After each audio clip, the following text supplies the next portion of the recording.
that really disturbing footage of Bieber, Odell Beckham, and Trey Songz. Yes. Like, and Trey's like literally sitting there playing Lookout. Playing Lookout as Justin Bieber goes down on Odell. The boy came up with his mouth wet. Mouth wet. What? Dribbling. Now, what they're going to try to say is, no, Justin Bieber was just doing a line of coke. No, he didn't mess with his nose when he came up. He doing a line of coke with his mouth. He wiped his... He thinks he's God. He ain't doing shit. Raped the fuck out of that bitch, put the boots to her last time I seen her. Her and her trainer, boyfriend, husband. I don't get no... So you hear about stories of Diddy, like... Say that out loud. My bad. I got you sitting with the brother of the man that Suge Knight rolled over and... I know what you're doing. I know where you've been, and I know where I'm about to send you. The music industry often shrouds itself in glamour and success, but behind the scenes, darker realities can lurk. Recently, R&B singer Jaguar Wright has ignited a firestorm of controversy by alleging instances of sexual assault involving two prominent figures, Sean Diddy Combs and Sean Jay-Z Carter. Wright's claims have sent shockwaves through the entertainment world, shedding light on the pervasive issue of sexual misconduct and abuse of power within the industry. In particular, her allegations center on the alleged assault of fellow musician Justin, casting a troubling spotlight on the behavior of some of music's most influential figures. He was masturbating, talking what to do with Cassie. I had like 15 encounters, and I heard lots of business, because what they would do is Sean talks to... When Jaguar Wright takes the stage, brace yourself for unfiltered truth. She's not one to mince words, and this time, she's pulling back the curtain on Justin Bieber's alleged exploits. And who else finds themselves in the spotlight? None other than Diddy and Jay-Z. Get ready, because this expose promises to be a roller coaster ride. Once hailed as America's darling, Justin Bieber's rise from child prodigy to teenage heartthrob seemed like a fairy tale. But behind the scenes, a different narrative unfolded, one Jaguar Wright seems keen to unravel. With a front-row seat to Bieber's journey in the industry, she's poised to reveal the untold story of his tumultuous ascent. Where I was sipping lean, I was popping pills, I was doing Molly, shrooms, everything. And it was just an escape for me. Justin Bieber's ascent to stardom was nothing short of meteoric, bursting onto the scene at the tender age of 12 under the guidance of music impresario Scooter Braun. With covers of industry heavyweights like Usher and Chris Brown going viral, Bieber quickly became a household name, effortlessly navigating the corridors of fame alongside his idols. Yet, beneath the glitz and glamour, lay a narrative far more complex than meets the eye. Among the constellation of stars orbiting Bieber's trajectory, Diddy emerged as a prominent figure. This connection wasn't entirely unexpected, given Diddy's influential role in mentoring Usher, who in turn was instrumental in shaping Bieber's career. It was a natural progression for Bieber to intersect with Diddy along his journey. Reflecting on these interwoven relationships, it becomes evident that Diddy's mentorship, akin to his guidance of Usher at Bieber's age, came with its own set of trials and tribulations, not merely a smooth ride through the music industry's landscape.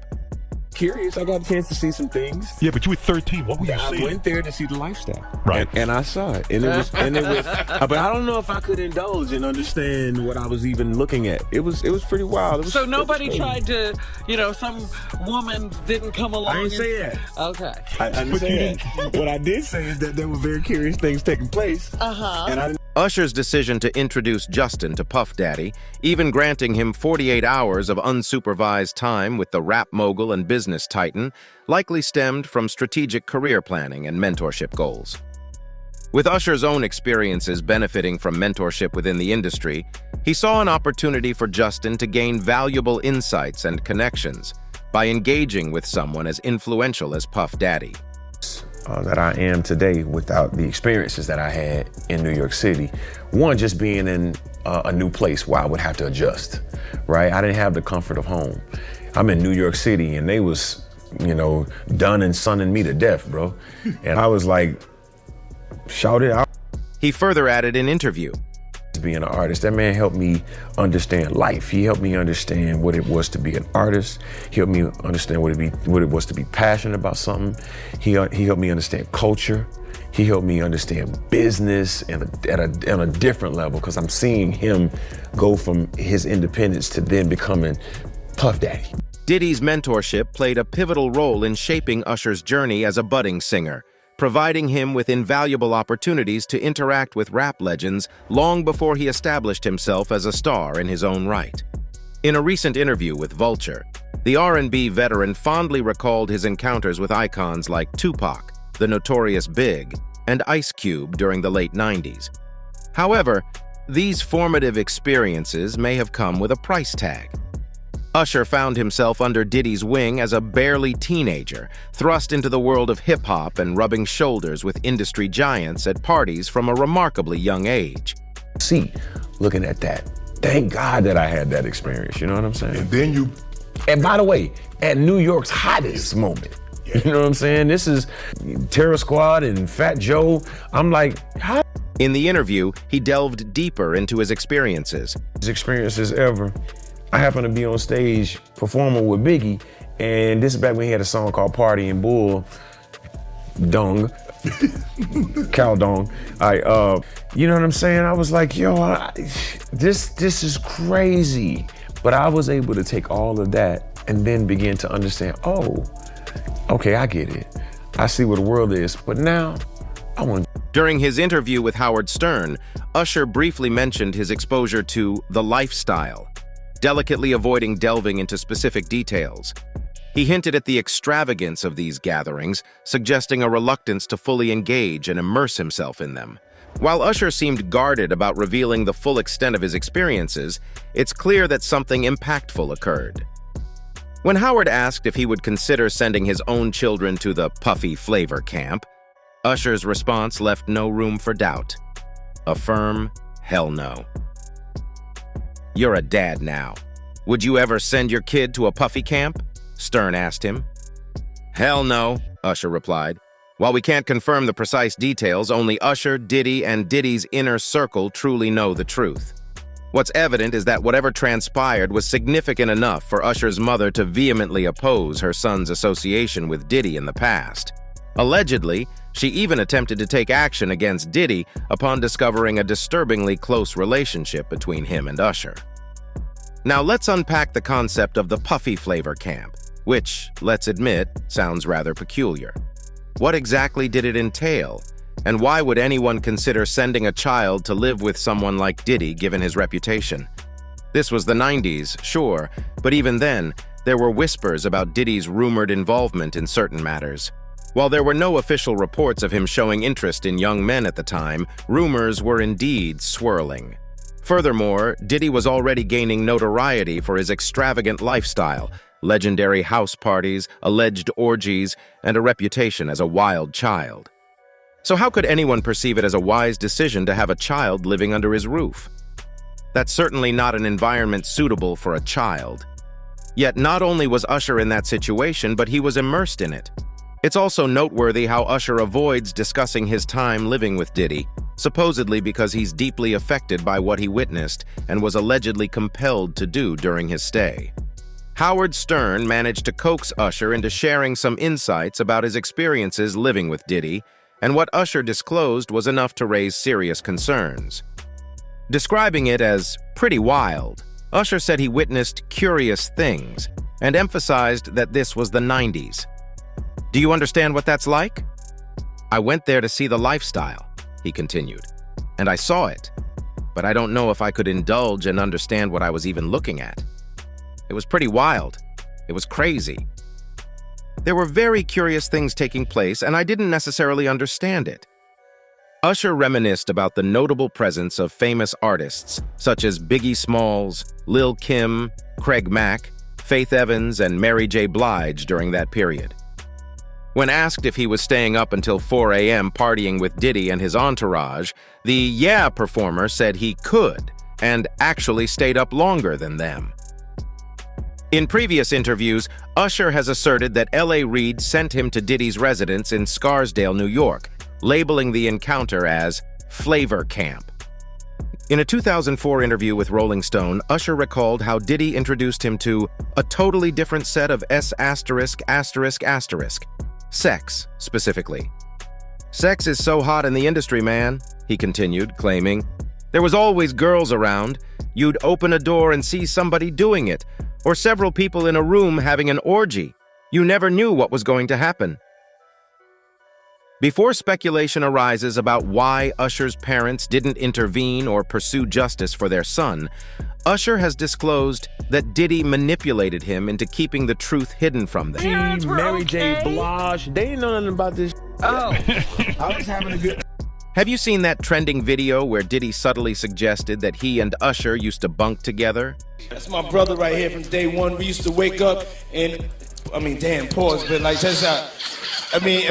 Back in the days when he was like 10 and I was a little bit older, his older brother, we used to fight over the Frosted Flakes, you know? Over the time, he said this. Nobody else shit. You take your time, boy. I see you. Fly ass fucking doing great. You were in the kitchen eating all my cereal. About this situation, one person wrote, "If Usher was 10, that means a little older, Diddy would be 19. So a 19-year-old man waking up next to a 10-year-old boy who he's not related to is strange." Another one added, "Why are they in the bedroom? Why are 3 grown men hanging out in the bedroom?" It's increasingly apparent that Diddy's mentorship with Usher wasn't solely about music. Rumors suggest there were shady dealings involved. Despite this, Usher still introduced Justin Bieber to Diddy, leading to Bieber potentially encountering rough patches while under Diddy's influence. Bieber rose to fame as YouTube's first global sensation, transitioning from internet star to pop icon. However, his rapid ascent into the industry at a young age left him vulnerable to the influence of older industry figures. During a segment titled 48 Hours with Diddy, Bieber spent 2 days with the mogul, engaging in various activities. However, clips from the stint revealed questionable moments, leaving people curious about Diddy's interactions with an artist decades younger. Diddy kicked off the encounter by promising Bieber an extravagant gift, a Ferrari for his 16th birthday. But the generosity didn't stop there. Diddy vowed to gift Bieber a mansion for his 18th birthday. These lavish promises, made to a virtual stranger at the time, hinted at a potential life of excess if they stayed connected. And as the video continued, it only raised more concerns about their dynamic. 48 hours with Diddy, him and his boy, they're having the times of their lives, like, where we hanging out and what we doing, we can't really.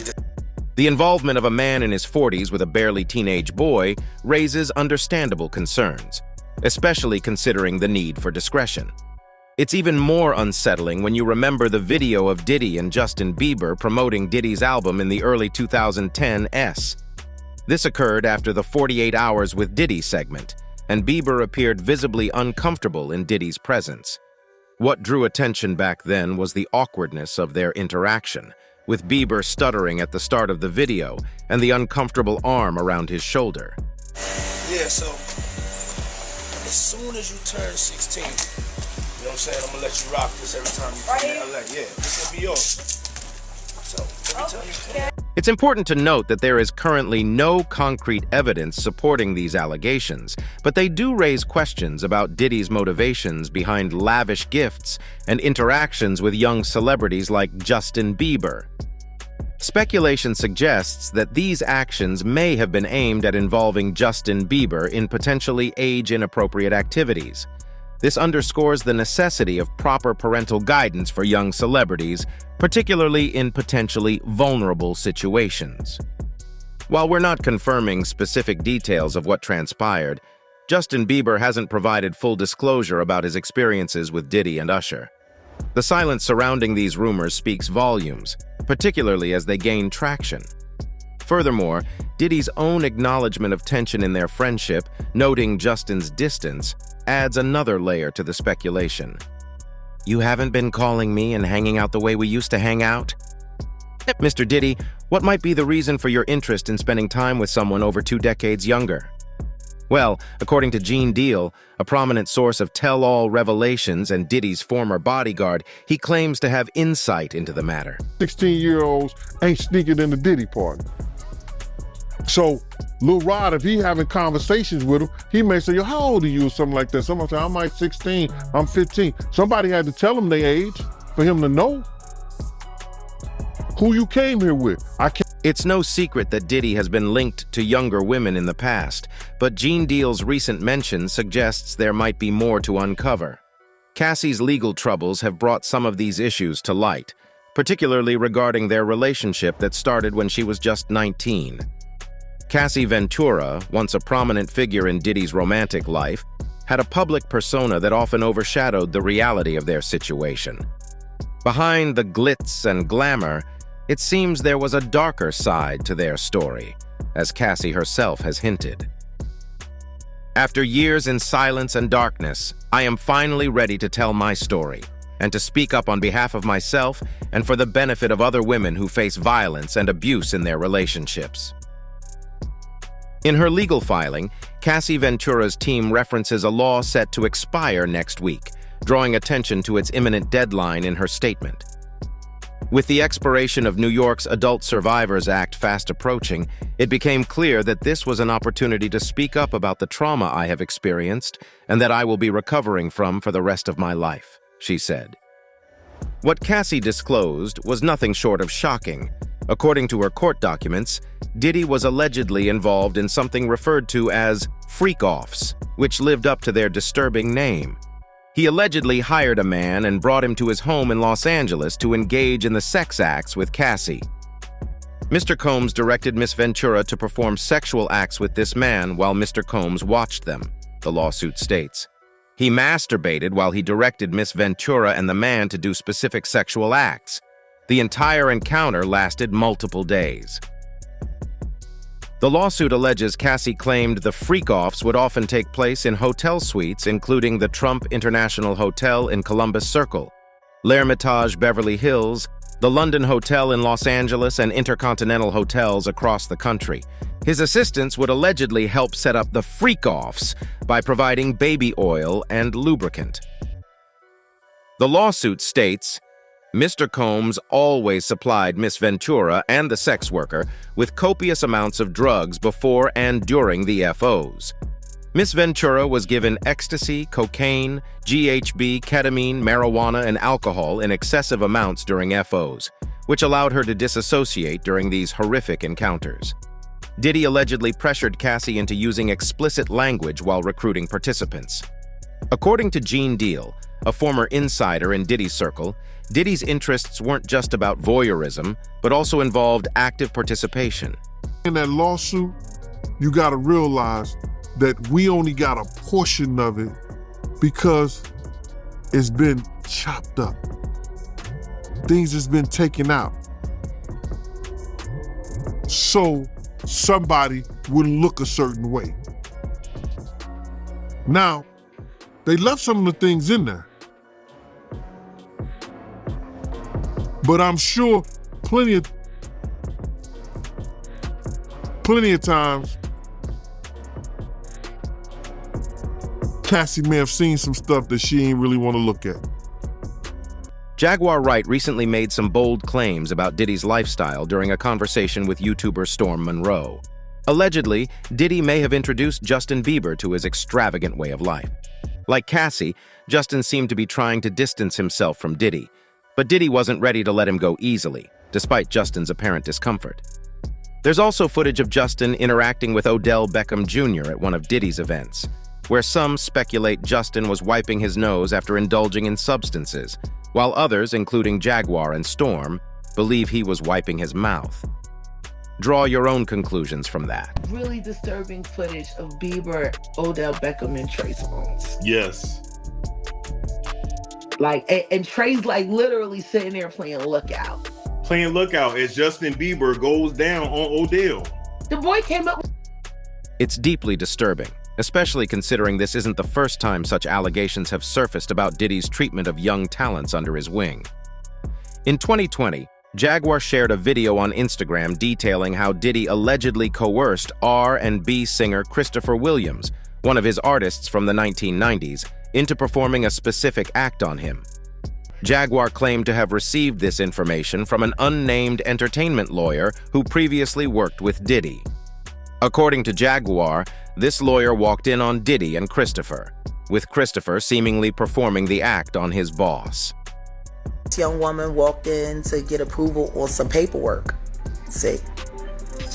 And when she walked in, the door wasn't locked, so she didn't think twice about just walking in. And when she walked in, she saw Christopher Williams performing out. Jaguar further alleged that Diddy demanded this act from Christopher in exchange for a demo deal. She asserted that Diddy's main motivation behind such actions was the belief that coercing a straight man into performing certain acts on him was the ultimate display of power. He said, I'll do whatever the fuck I want to do in my building.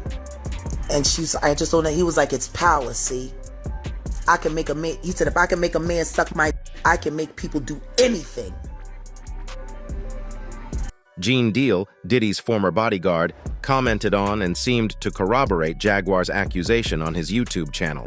Deal revealed that Diddy was allegedly fluid in his sexuality and even brought him along as security when he visited a gay club.